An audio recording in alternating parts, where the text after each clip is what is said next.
Hi குட்டீஸ், இந்த வீடியோல நாம தமிழ் உயிரெழுத்துக்கள் என்னென்னு சொல்லிட்டு பார்க்கலாம். அ அம்மா,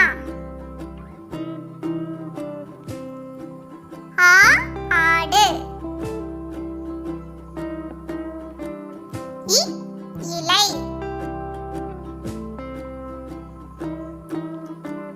ஈ ஈட்டி, உ உரல், ஊ ஊஞ்சல்,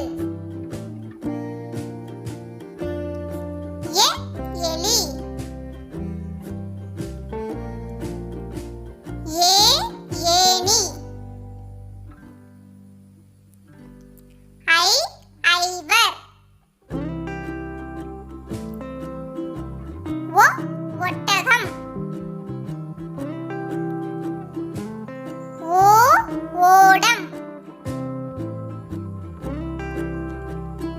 ஔ ஔவையார். இது போல பல வீடியோக்களை பார்க்க எங்க சேனலை மறக்காம